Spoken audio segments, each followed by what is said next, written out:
Então, boa tarde a todos.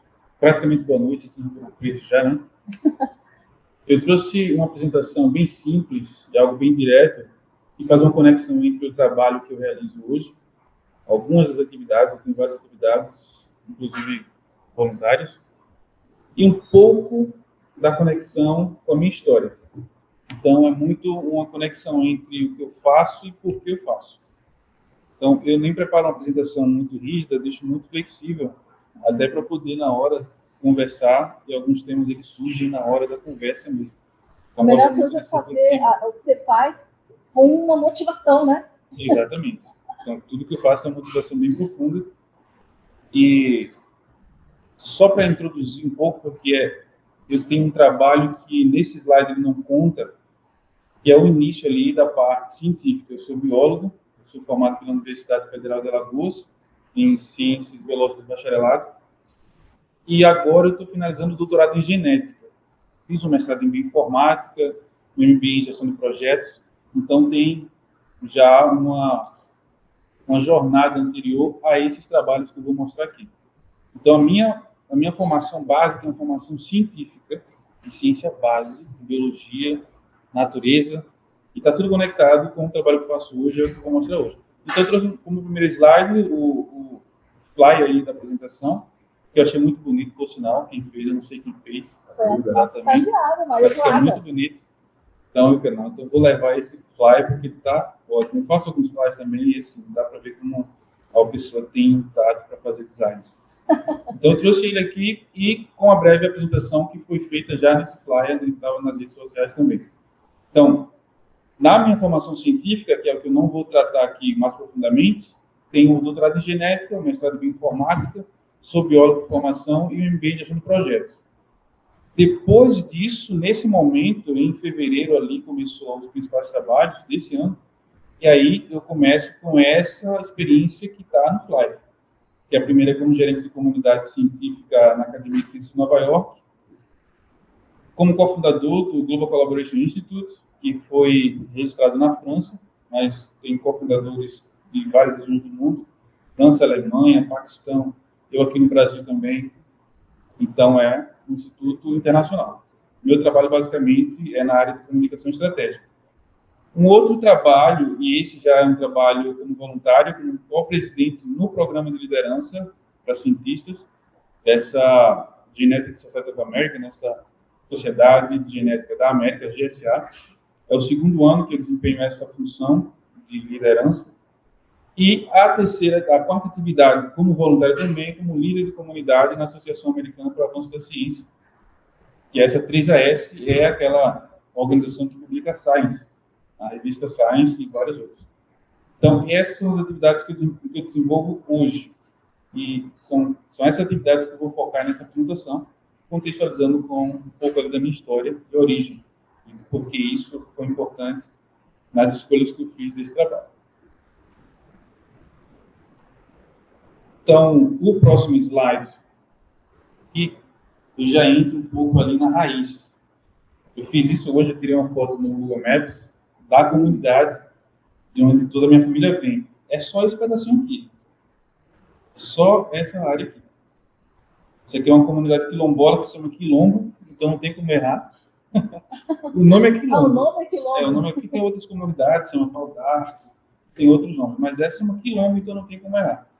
Essa comunidade quilombola, ela fica em Santa Luzia do Norte, no estado de Alagoas, é de onde vem toda a minha família e eu morei por muito tempo nesse lugar. Então, conheço bem, apesar de ser fácil conhecer, porque é uma única rua com algumas entradas, mas eu morei, por exemplo, nessa região aqui. Eu morei nessa casa aqui.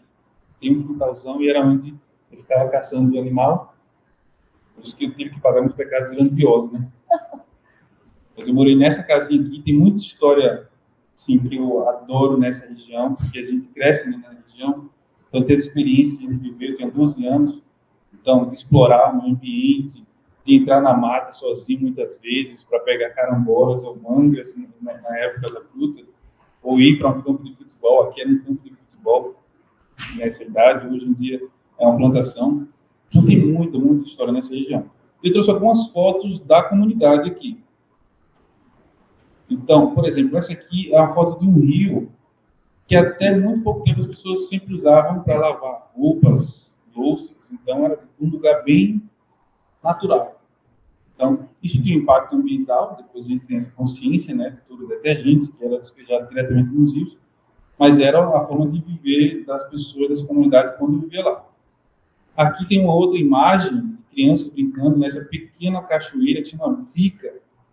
Era o lugar turístico dessa comunidade. Então, mesmo depois que minha família saiu dessa comunidade, a gente foi morar na cidade, na capital Maceió. Quando a gente voltava, o primeiro lugar que eu ia era aqui, nessa pequena cachoeira. Era o primeiro lugar. A gente chegava, jogava as malas para algum lugar, ia nessa cachoeira aqui. Então, esse contato, e essa terceira foto aqui é de um espaço, até um tanto recente, e minha mãe mora ao lado desse espaço. Hoje isso aqui é uma praça. Mas é um outro espaço no meio dessa rua aqui, que é a comunidade. É um espaço aqui. Então, esse aqui, basicamente, foi o meu primeiro contato com a natureza. Primeiro contato com umas plantas, que chama mimosa. Você toca e ela encolhe. Então, a gente falava, Maria, tua mãe morreu. Era meio uma coisa sádica com o cuidado da planta. E ela murchava na hora que toca, porque ela é sensível ao toque. Então, sabe, esse contato com a natureza, entender a reação dos animais, das plantas, isso, o primeiro lugar em que eu vivenciei foi nessa comunidade que eu vivi toda a minha família. E tem muitas outras histórias de vida minha e da minha família também, que vêm dessa comunidade. Então, é um lugar especial para mim. Você estudou naquela escola? Não, eu não estudei na escola, porque num período de estudo já tinha movido para Maceió, capital, eu estudei na capital. Escola Pública Estadual da capital, Maceió. Então, essa é a base. E aí, não sei por que, talvez eu saiba, mas não é científico, para falar em termos de saber, mas eu sempre senti essa conexão com a natureza. E o oceano foi um dos principais, era um lugar impressionante, tinha uma coisa espiritual ali que eu nem sabia explicar quando era criança, você não sabe.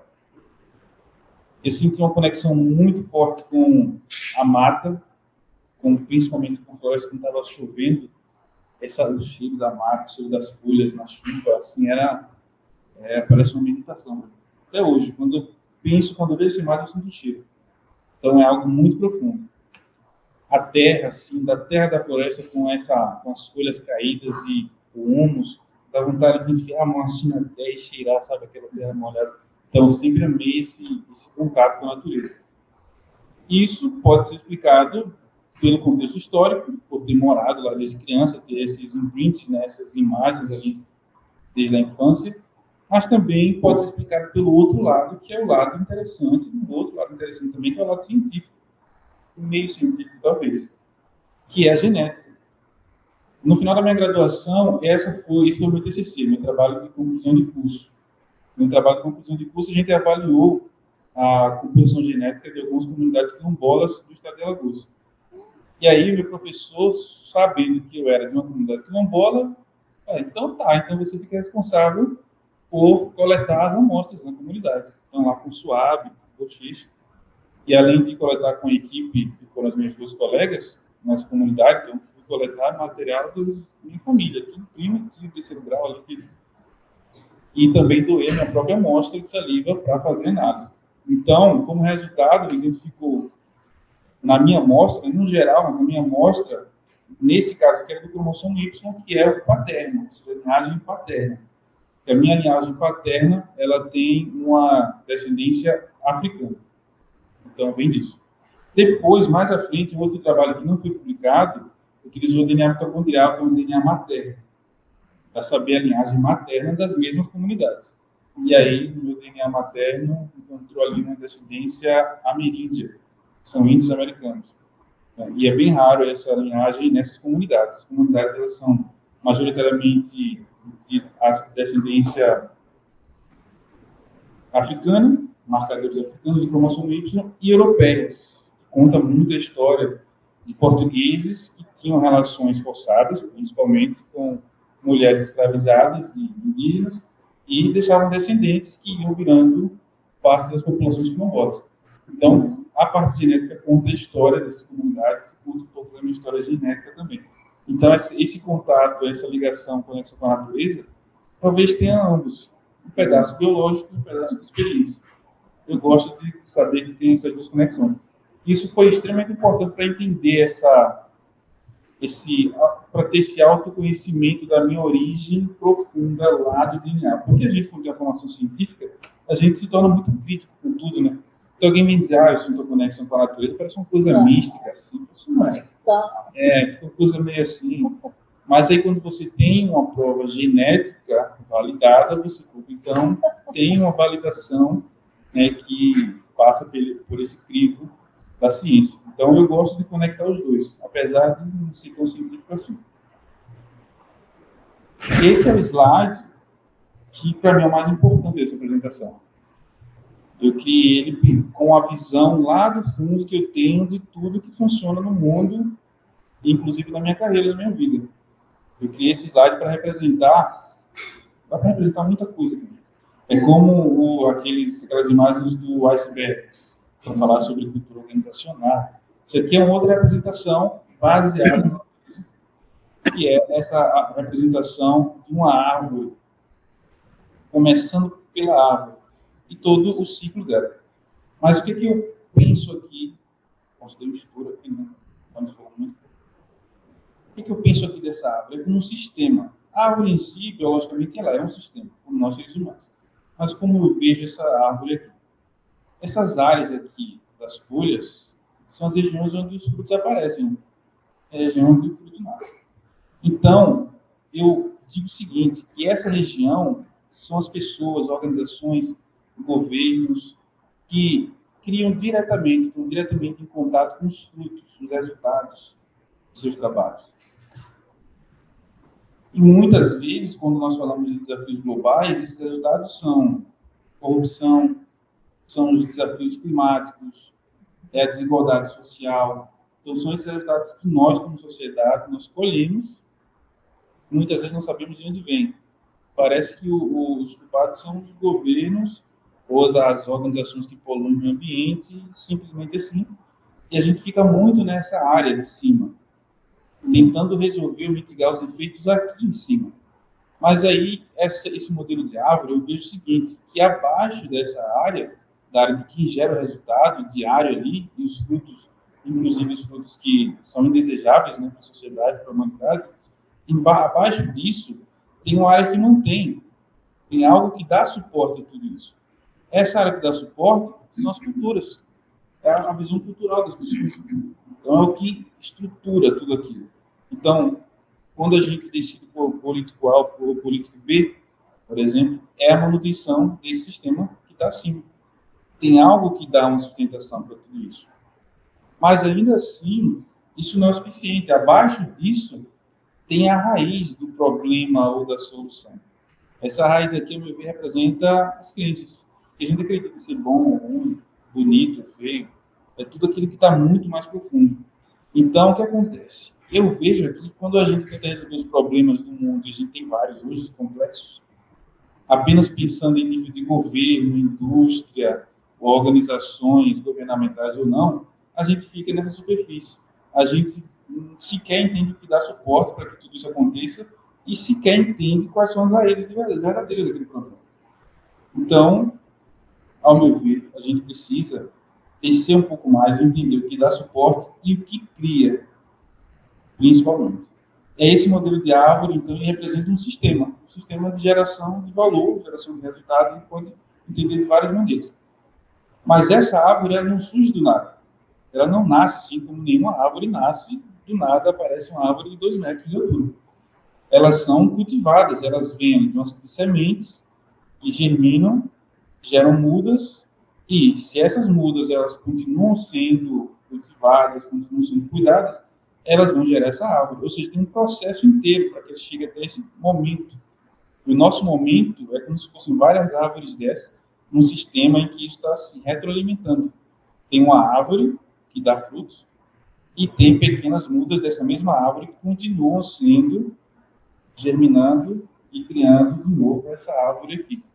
Inclusive a árvore que dá frutos negativos para a humanidade. E a semente são as ações. É o que vem de decisão individual, muitas vezes. São as nossas ações, pequenas às vezes no contato um com o outro. todas as ações que a gente tem, todas as decisões que a gente toma, as nossas escolhas, tudo são como sementes. Elas germinam ou não, e se você continua cuidando, se continua crescendo aquela muda, ela vai gerar aquela árvore mais à frente.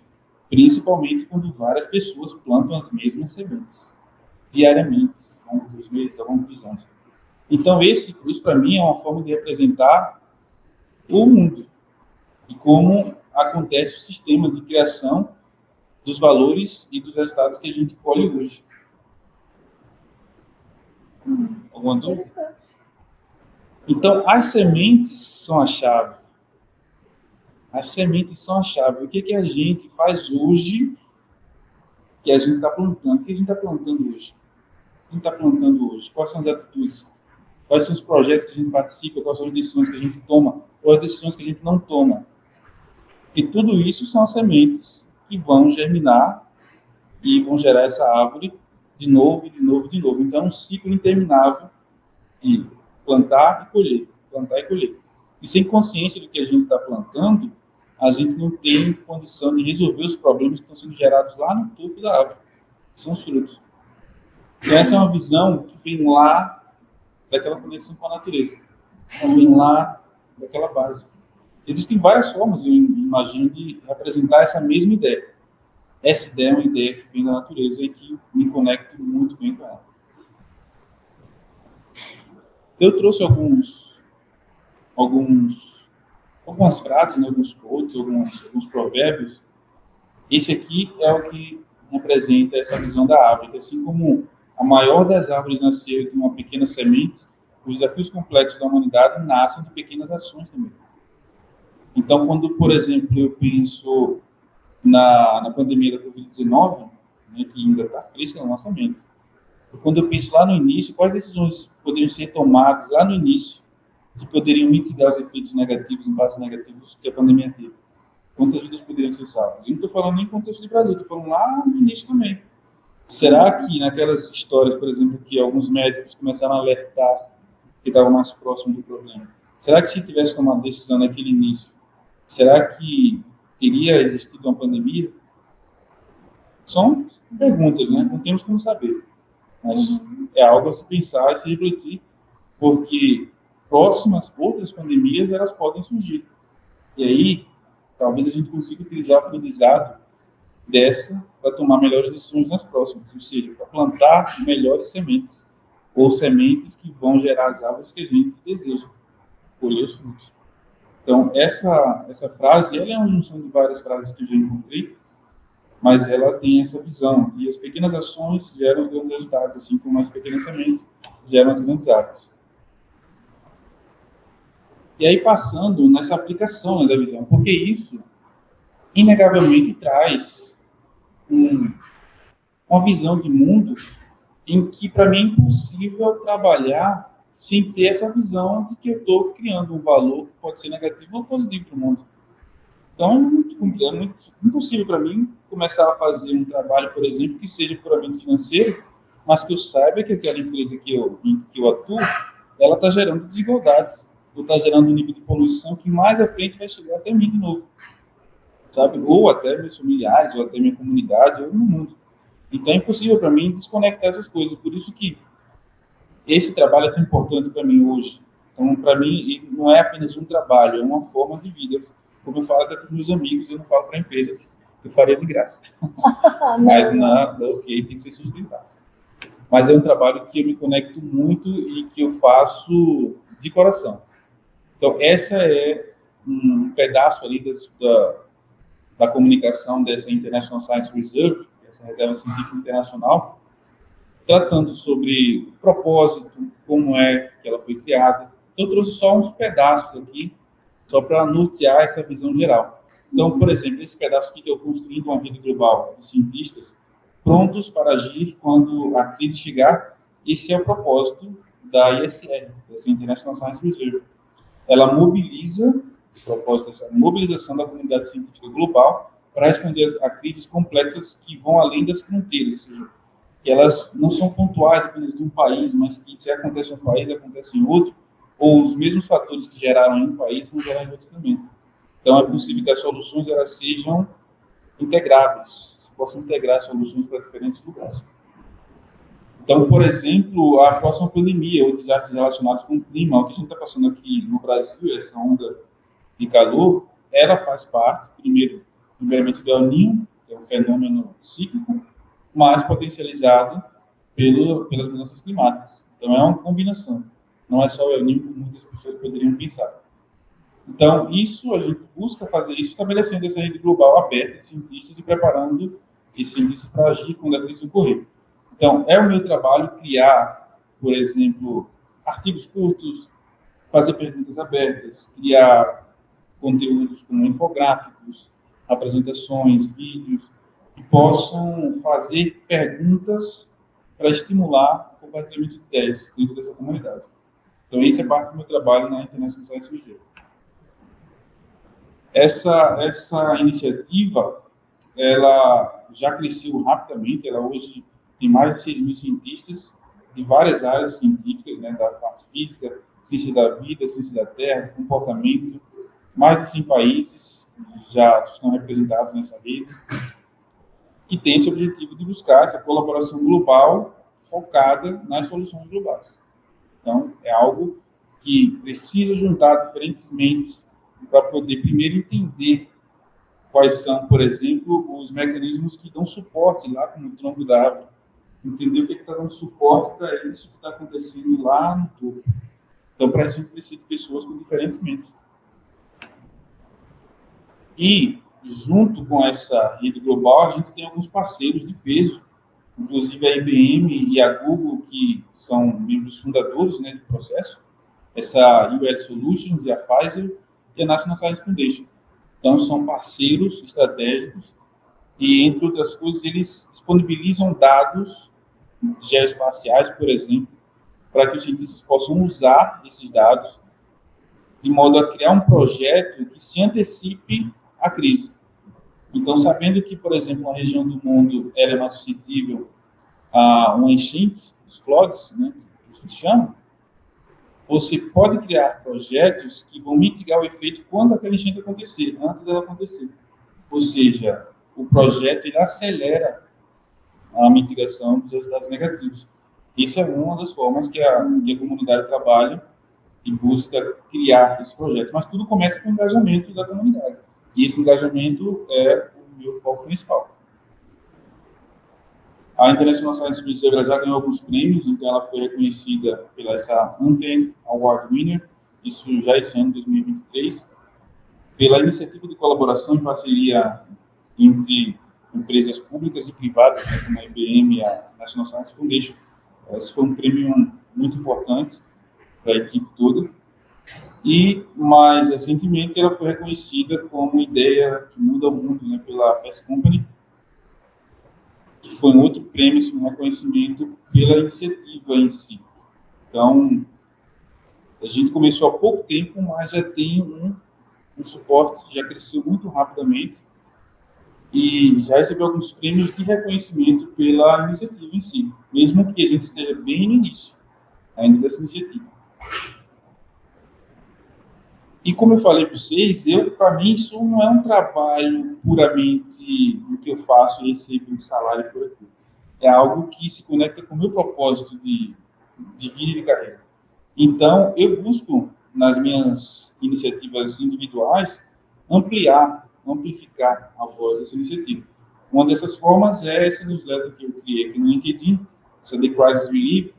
Hoje ela foi criada até 2 meses, menos de 2 meses.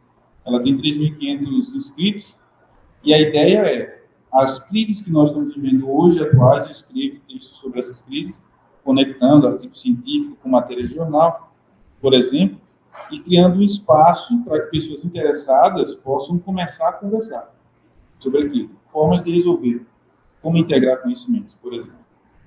E aí, nesses artigos, em cada um desses artigos, eu crio uma chamada para que a pessoa, se ela se interessa por aquele tema, ela possa se tornar membro da ISR, que é uma comunidade aberta. Então, é algo livre, você pode entrar, não precisa pagar nada, e você pode participar das conversas lá de maneira livre, compartilhar suas ideias, se conectar com outros membros da comunidade.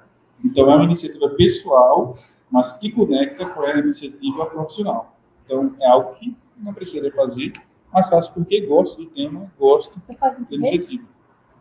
Isso aqui é no LinkedIn. É. Antes dessa, eu já escrevi um outro newsletter sobre liderança científica, que é trazendo aquela visão de liderança que a gente vê muito nas escolas de negócio para a área científica, para pessoas de ciências da vida, por exemplo, que a gente tem muito pouco com formação em liderança e gestão. Então, eu escrevo artigos sobre liderança, colaboração estruturada, gestão de projetos, gestão de pessoas, comunicação. Isso considerando a comunidade científica.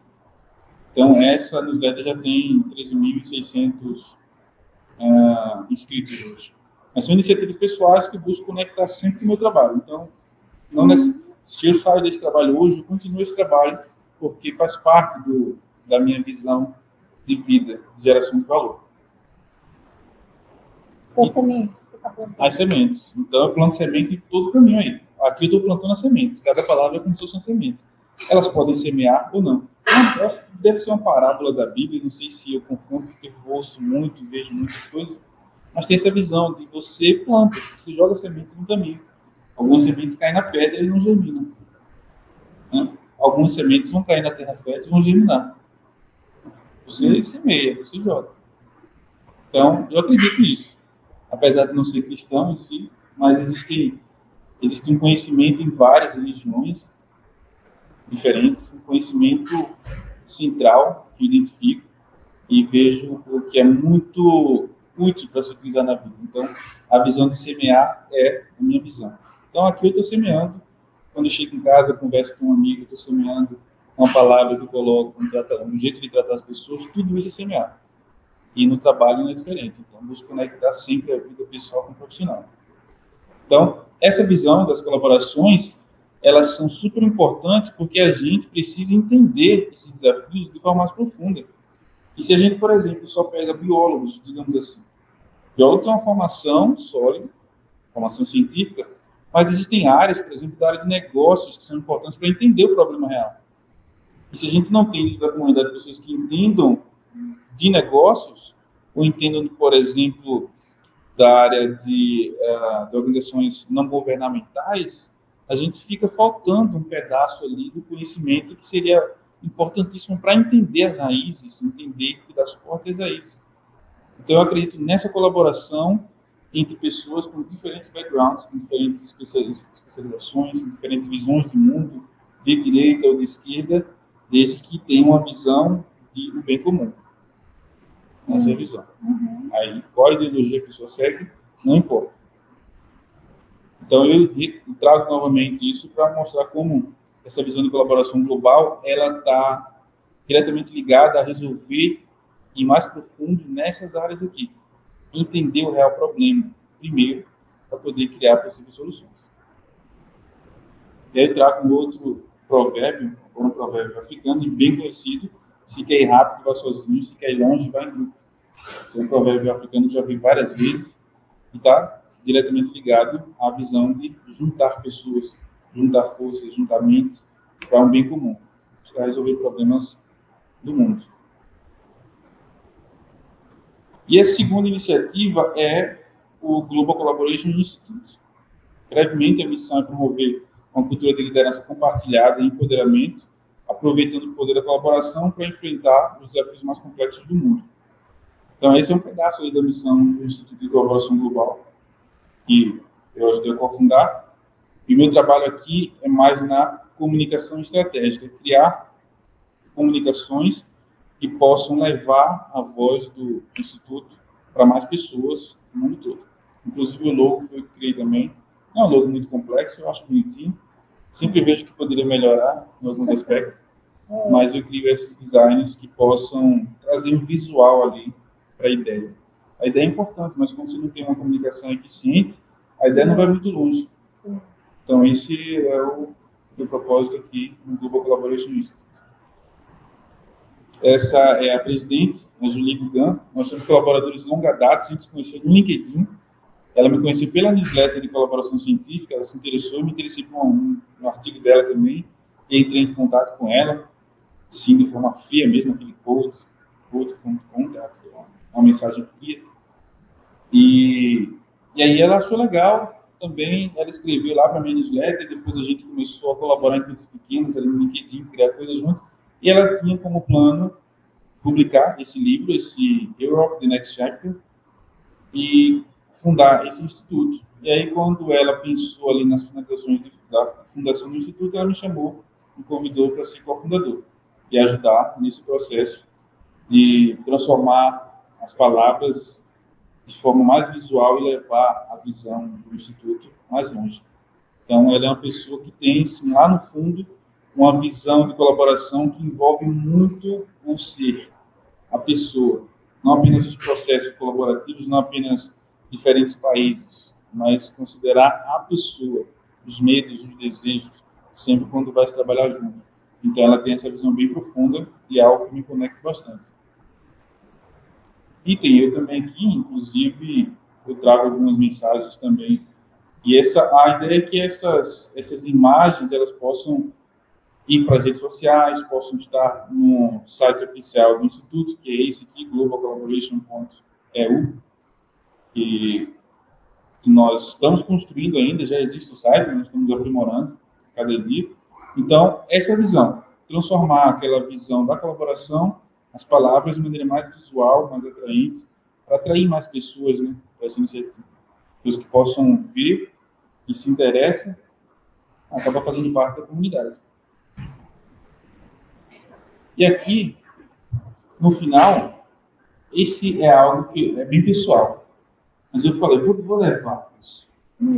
Vou levar. Essa aqui é uma imagem, eu criei umas 30 imagens até conseguir.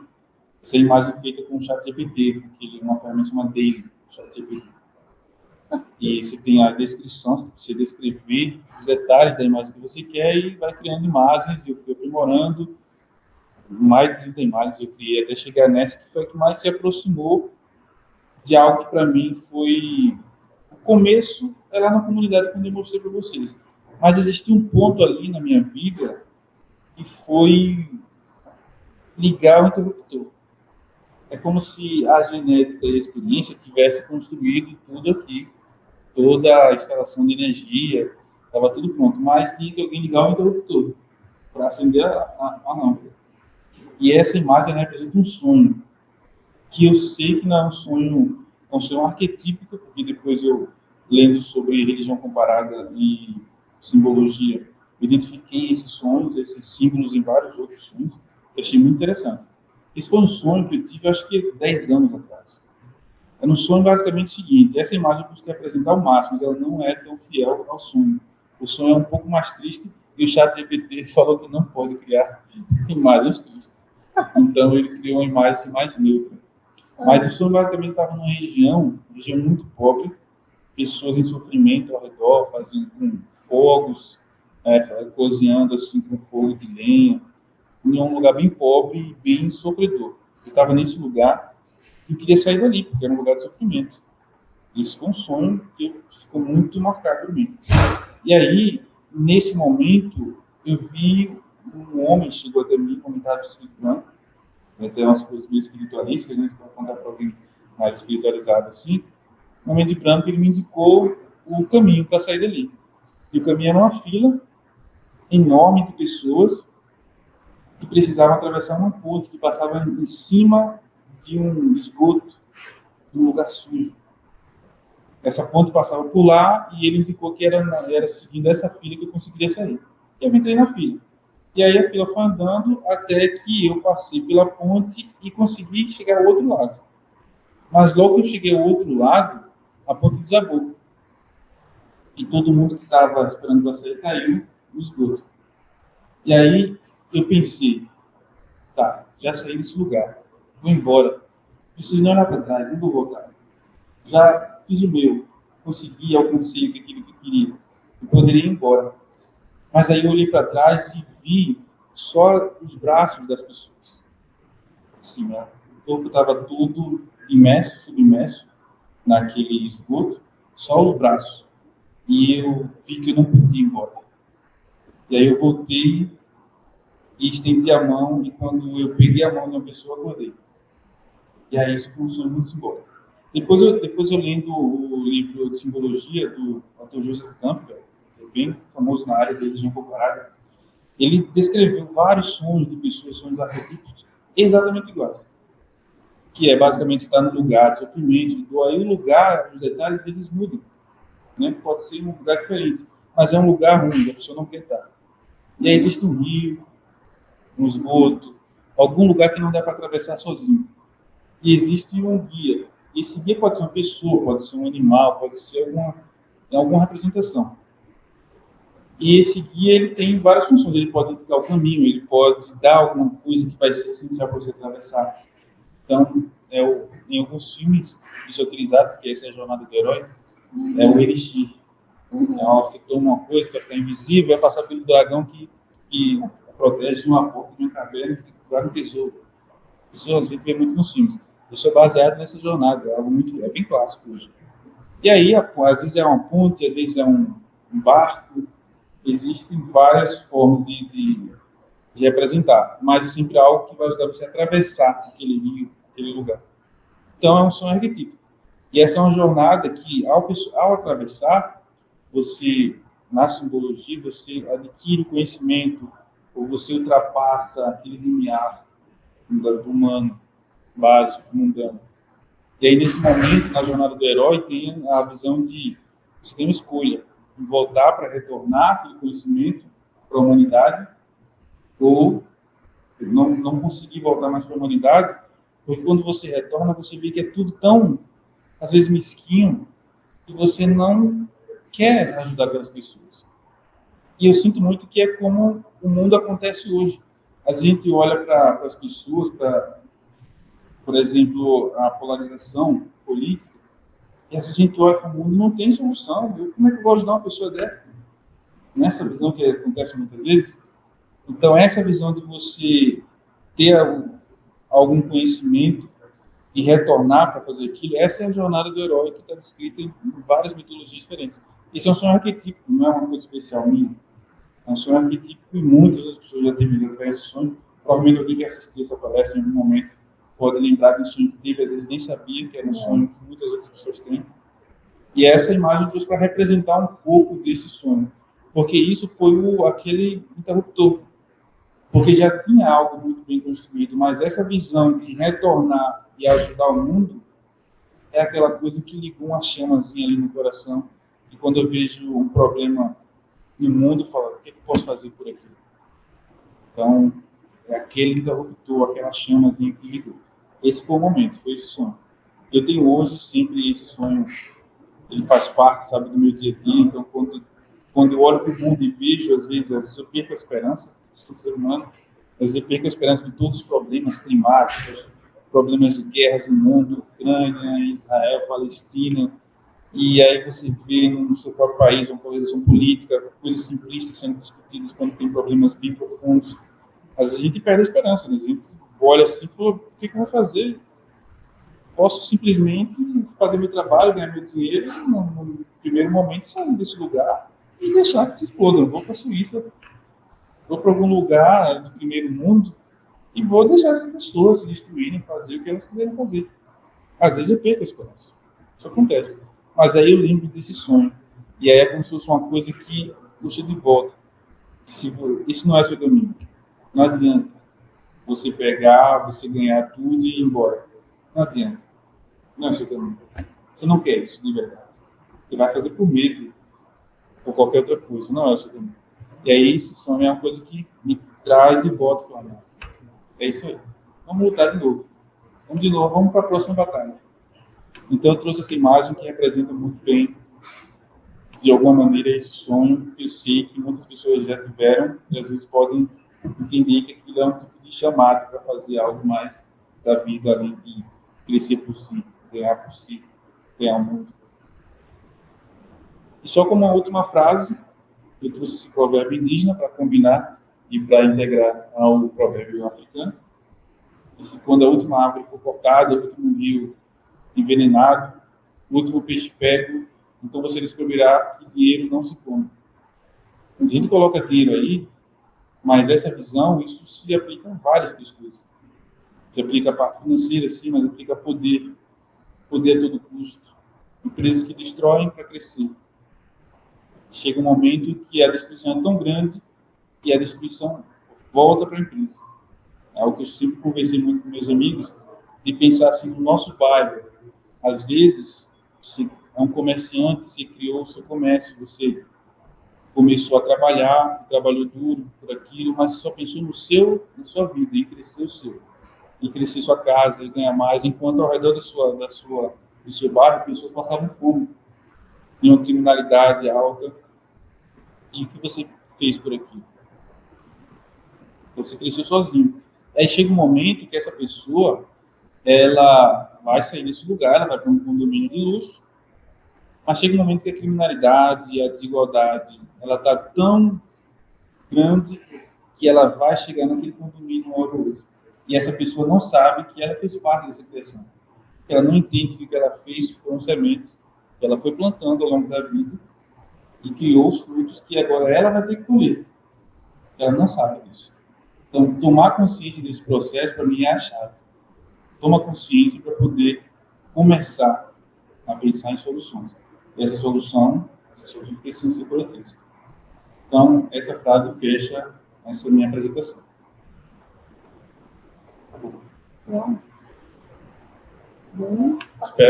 Espero que tenha sido uma tomada de consciência.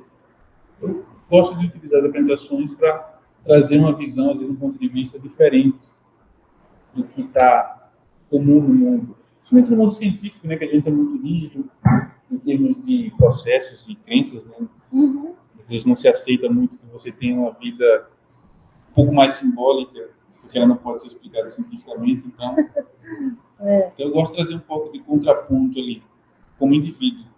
Uhum. Jackson, muito obrigado pela palestra.